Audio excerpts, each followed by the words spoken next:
नमस्कार, मैं संदीप सर।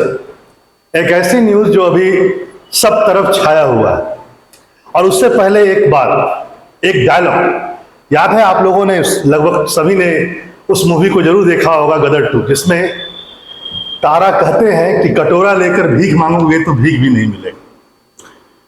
जी हाँ, पाकिस्तान जो अब तक जैसा कि इधर उधर भटक रहे थे पैसा के लिए, और अब एक नया चीज भी उसके साथ जुड़ गया। जी हाँ, ये न्यूज यहां से आया है। न्यूज यह है, ये द वीक से लिया गया है कि पाकिस्तान में ले declare on the name India if Modi government be recognise its official at UN.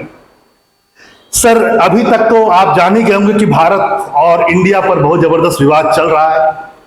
सुनने में आ रहा है कि सरकार जो अभी एक सेशन ऑर्गेनाइज करने वाली है, एक स्पेशल सेशन जो 5 दिनों के लिए ऑर्गेनाइज किया जाएगा, शायद उसमें सरकार नाम में परिवर्तन करने वाली है। और अब ऐसा माना जा रहा है कि इंडिया की जगह, इंडिया और भारत दोनों ही हमारे कॉन्स्टिट्यूशन में लिखा हुआ है, उसको हटाकर सिर्फ भारत किया जाएगा। और जैसे ये न्यूज भारत में फैला, हर तरफ डिबेट चालू हो गया। हर न्यूज चैनल्स, हर यूट्यूबर्स ने इस पर कई वीडियो बनाए, कई जगह से आपको न्यूज मिल रहा होगा। लेकिन इसमें अब तीसरा आदमी भी कूद पड़ा है। अब तक तो सिर्फ 2 ग्रुप भारत में थे जो आपस में विवाद कर रहे थे, होना चाहिए नहीं होना चाहिए। अब पाकिस्तान भी इसमें कूद गया, और पाकिस्तान, एक न्यूज छपा है कि पाकिस्तान यह बोल रहा है कि यदि भारत ने इंडिया नाम हटा दिया तो हम शायद उसे ले लें। और यह न्यूज किसने छापा है? द वीक ने। वीक आगे और भी एक बात कहता है, जरा ध्यान देंगे। द वीक में यह न्यूज कहा, अच्छा इसको ऐसा न्यूज कहां से मिला, जरा देखिए। एक ट्वीट था, tweet from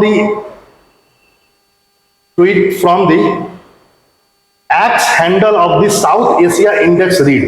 x handle of the south India index read से एक ट्वीट हुआ। वहां पर यह लिखा गया है कि the Pakistan may claim the name of India if India be recognise its official at UN level. भैया, अब ये नाम को भी लेना चाहते हैं यदि भारत ने छोड़ दिया, ऐसा ट्वीट आ रहा है। याद, यहां पर आप ध्यान यह रखेंगे कि पाकिस्तान सरकार की तरफ से ऐसा कोई बयान नहीं आया है। वहां के न्यूज एजेंसीज ऐसा बयान लगातार चल रहा है वहां के न्यूज में, और वही उसी को ट्वीट किया गया है साउथ एशिया इंडेक्स के द्वारा। अब आप समझ सकते हैं कि यह बात कहां तक फैल चुकी है। इंडिया और भारत के बीच जो विवाद चल रहा है, इसमें यहां पर कुछ बातें आप जरूर ध्यान में रखें। जैसा कि आपको पता है, स्पेशल सेशन ऑर्गेनाइज किया जा रहा है। पहले तो शुरुआत में कई दिनों तक न्यूज में यह चला कि शायद सरकार 1 नेशन 1 इलेक्शन पर काम करेगी, एक साथ सभी का इलेक्शन किया जाए। जब कुछ दिन जब मामला चला, तो पिछले 72 घंटों से यह विवाद चल रहा है कि नहीं भैया, ऐसा नहीं होगा। शायद यह होने वाला है कि कॉन्स्टिट्यूशन अमेंडमेंट होगा और अब केवल नाम भारत होगा। अब इन सब चीजों को प्रूव कौन कौन कर रहा है? क्या ये बात सिर्फ हवाई है, या इसमें कुछ सच्चाई भी है? जरा देखते हैं क्या सच्चाई है और क्या क्या चीजें हैं जो इसको सिद्ध कर रही हैं। पहला है, जरा आप देखें इस बात को, वो यह है कि G20 में, G20 जो सम्मेलन होने वाला है इंडिया में, और मतलब कल से ही शुरू है, ठीक है, और उसमें जो 9 सितंबर को जो डिनर यानी कि रात्रि भोज का जो आयोजन किया जाएगा, उसमें राष्ट्रपति जी ने, द्रौपदी मुर्मू साहिबा ने सबको इनविटेशन दिया है, जितने भी देश के जो 20 रिप्रेजेंटेटिव आएंगे उनको। और उसमें क्या है, यहां पर इससे पहले जब भी दिया जाता था इनविटेशन, तो उसमें कहा जाता था द प्रेसिडेंट ऑफ इंडिया, लेकिन इस बार द प्रेसिडेंट ऑफ भारत कहा गया है। और यहां से यह मामला गर्मा गया, तूल पकड़ लिया कि अब शायद कुछ बड़ा होने वाला है, नाम में परिवर्तन। यहां पर एक बात और भी ध्यान रखेंगे, वह यह है कि कुछ दिन पहले मॉनसून सत्र समाप्त हुआ, आपको पता होगा। और मॉनसून सत्र समाप्त होने से पहले राज्यसभा के सांसद हैं बीजेपी के, बेसिकली उनका जो नाम है वह है बंसल साहब। इनका पूरा जो नाम है वह है नरेश बंसल, राज्यसभा के सांसद है। उन्होंने क्या कहा जरा सुनिए। उन्होंने कहा कि इंडिया जो है नाम उसको पोस्टपोन कर देना चाहिए और उसकी जगह पर इन्होंने प्रपोज किया कि नाम भारत होना चाहिए। हाँ, ये बात मानी नहीं गई। उन्होंने कहा कि कॉन्स्टिट्यूशन में अमेंडमेंट किया जाए। शीतकालीन सत्र में लोगों ने कहा कि जो नया गठबंधन बना है इंडिया, शायद इसी के कारण यह बात कही गई। लेकिन इसमें और भी बातें हैं जो आपको समझना है। सिर्फ यह नहीं कि राष्ट्रपति के द्वारा रात्रि भोज में प्रेसिडेंट ऑफ भारत कहा गया, या उससे कुछ दिन पहले जैसा कि राज्यसभा के सांसद ने कहा, एक प्रपोजल दिया कि नाम भारत होना चाहिए, इंडिया को हटा देना चाहिए, नरेश बंसल जी ने। यहां पर कुछ बातों को और भी समझना होगा। वो यह है कि जब आप लगातार 2 साल से नरेंद्र मोदी जो प्रधानमंत्री है 15 अगस्त के भाषण को यदि आप गौर करेंगे तो वो हमेशा इस बात पर इंफेसाइज कर रहे हैं, जोर दे रहे हैं कि गुलामी की मानसिकता को अब छोड़ना पड़ेगा। वो हर चीज, वो हर प्रतीक, वो हर सिंबल जो बताता है गुलामी को, उन सबको अब छोड़ना चाहिए। और जब आप 2022 की बात है, आप ध्यान रखेंगे 2022 में जब वो भाषण दे रहे थे लाल किला के प्राचीर से, तब उन्होंने ये बात कहा था अपना एक, उन्होंने पंच प्राण, 5 प्राण का एक कॉन्सेप्ट दिया। और उस कॉन्सेप्ट में बहुत सारी बातें थी, जैसे कि एक बात यह था विकसित भारत, भारत विकसित हो। दूसरा जो था गुलामी की हर सोच से मुक्त हो। यहां पर वह ये बात को इंफेसिस कर रहे थे, जोर दे रहे थे कि अब गुलामी की हर प्रतीक को छोड़ा जाए। बाकी और भी चीजें हैं, विरासत पर गर्व, एकता और एकजुटता की बात कर रहे थे, और नागरिक द्वारा अपने कर्तव्यों का पालन, ये 5 चीज मिल करके उन्होंने पंच प्राण कहा। आप ध्यान देंगे इस बार भी उनके एक लंबे भाषण में भी इसी बात को जरूर कोट किया गया कि भारत को अब गुलामी की मानसिकता से बाहर निकलना पड़ेगा। आपको पता ही है कि धीरे धीरे वो दिख भी रहा है, जैसे राजपथ का नाम बदल करके अब कर्तव्य पथ कर दिया गया। फिर आपको यह भी पता है कि रेड क्रॉस जहां पर प्रधानमंत्री का घर पड़ता है, वहां उसका भी नाम परिवर्तित कर दिया गया। तो वो जो पुरानी चीजें जो कभी अंग्रेजों के द्वारा दी गई थी, उसको परिवर्तित किया जाए।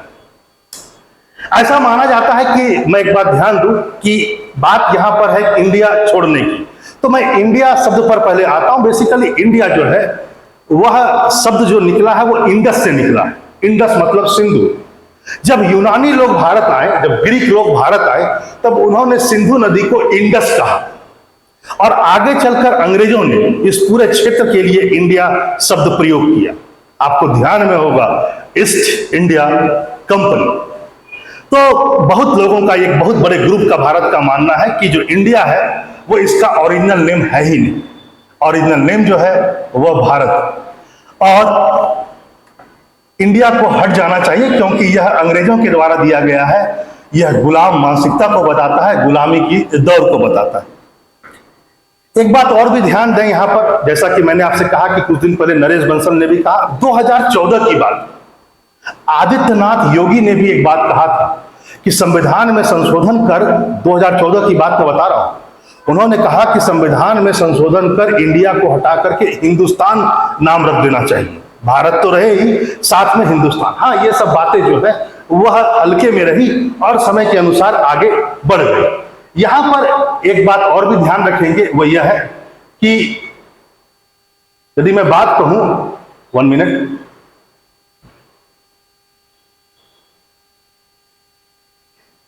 एक बात यदि मैं आपसे कहूं कि सुप्रीम कोर्ट, 2020 की बात है, सुप्रीम कोर्ट में भी एक ऐसा ही एक मामला आया जिसमें एक पार्टी ने कहा कि इसका नाम बदल देना चाहिए, इंडिया को हटा देना चाहिए। लेकिन सुप्रीम कोर्ट ने उस दिन इस पर से कोई डिसीजन नहीं दिया और इस केस को खारिज कर दिया, और उन्होंने कहा कि इंडिया जो है वह भारत की यूनिटी को बताता है, इसलिए, और भारत के कॉन्स्टिट्यूशन में इंडिया नाम है और साथ ही साथ भारत भी है, इसलिए हटाने की तो कोई आवश्यकता नहीं है। इसलिए सुप्रीम कोर्ट के बयान को, 2020 में दिया गया बयान, उसको भी आपको आज ध्यान में रखने की जरूरत है।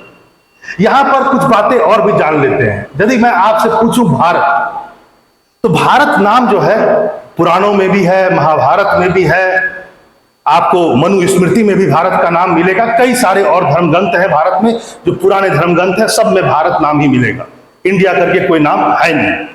यहां पर यह भी ध्यान देना होगा कि आखिर यह नाम कहां से पड़ा भारत। तो माना जाता है, एक बात मैं आपसे कहूं, इस पर दो विचारधारा कि भारत नाम आखिर कैसे पड़ा। तो कुछ लोगों का कहना है कि एक ऋग्वेद में एक घटना, एक प्रसंग है दशराज युद्ध का। ओके, दशराज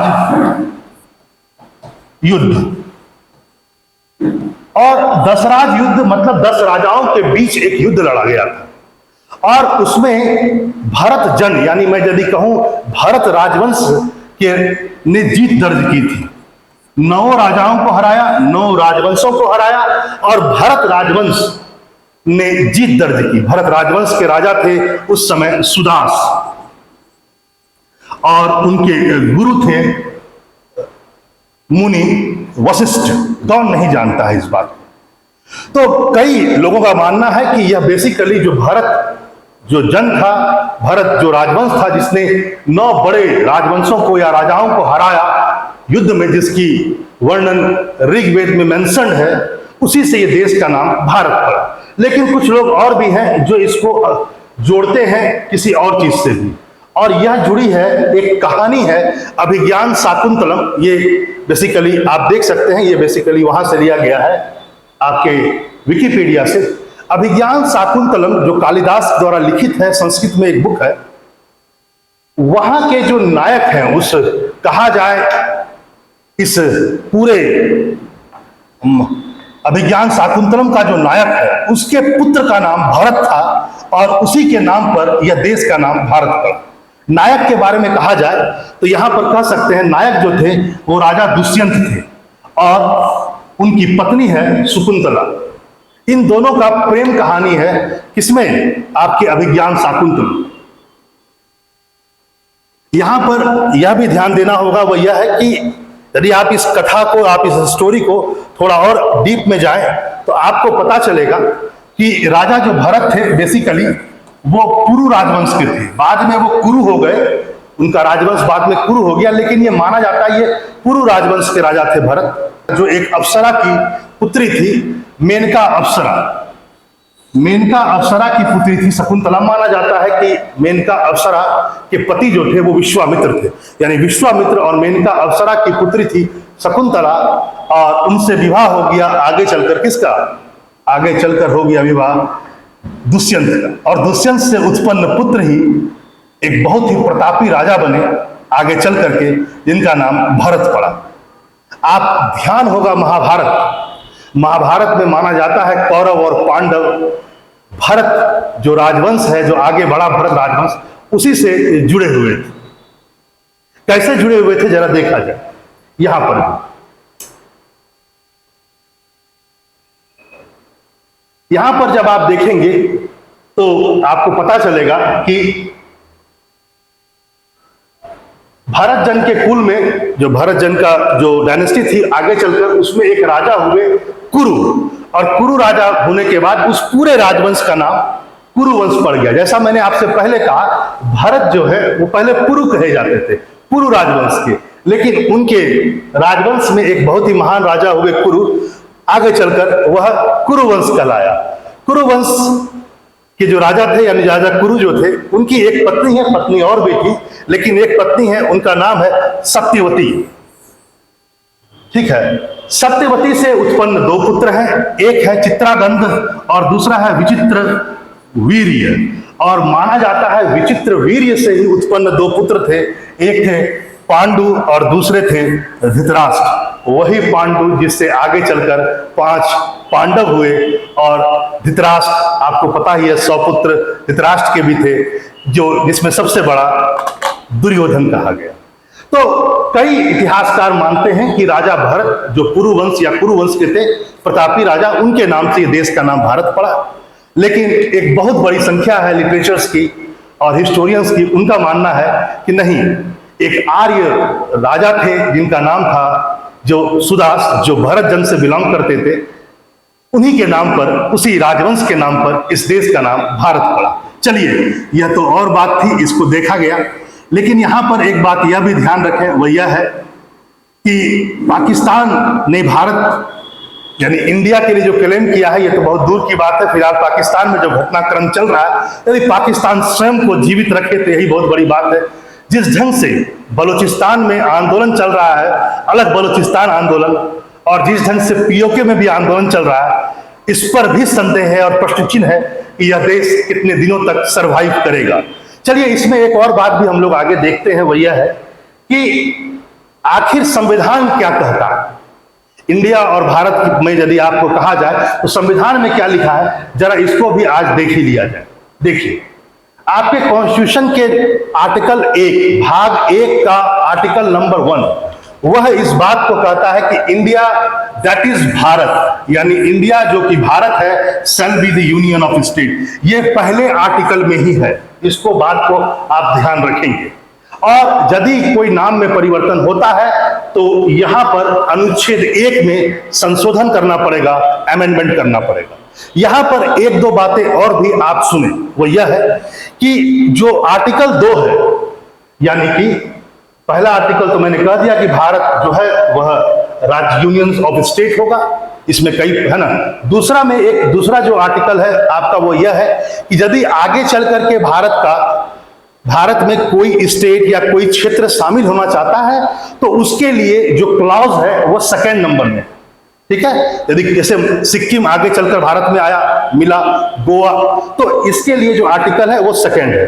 तृतीय नंबर पर जब आप आएंगे, जब 33rd नंबर आर्टिकल पर आएंगे, तब आपको यह पता चलेगा, इसमें यह लिखा हुआ है कि पार्लियामेंट जो है वह चाहे तो किसी भी स्टेट, कोई भी एक नया स्टेट बना सकती है, किसी के स्टेट की एरिया को बढ़ा सकती है, किसी के एरिया को घटा सकती है, उसके टेरिटोरी में किसी भी प्रकार का चेंज कर सकती है या उसके नाम में चेंज कर सकती है। लेकिन चौथा नंबर आर्टिकल क्या कहता है वो समझिए। चौथा नंबर यह कहता है कि जो भी चीज आर्टिकल 2 और 3 में लिखा हुआ है, यानी कि वो यदि कोई स्टेट भारत में सम्मिलित होना चाहता है और या किसी के नाम में परिवर्तन, एरिया में परिवर्तन, इन दोनों के लिए इस बात को ध्यान रखेंगे, आर्टिकल 368 का यूज नहीं होगा। 368 जो आर्टिकल होता है वह संविधान संशोधन के लिए होता है। इसका मतलब चाहे आप किसी भी स्टेट का नाम में परिवर्तन कर दें, यहां मैं स्टेट बिहार, झारखंड इनकी बात कर रहा हूं, या कोई क्षेत्र भारत में आ जाए, इसके लिए 368 का यूज नहीं होता। ऐसे कहा जाए तो यदि आप टेक्निकल वर्ड में कहेंगे तो इसे आप संविधान संशोधन नहीं कर सकते। ये सिंपली पार्लियामेंट चाहे तो अपने तरीके से सिंपली इसको कर सकता है। बहुत सारी बातें इसमें और भी हैं, स्टेट से थोड़ा कंसेंसस डेवलप किया जाता है, लेकिन आर्टिकल 1 के बारे में ऐसा नहीं कहा गया।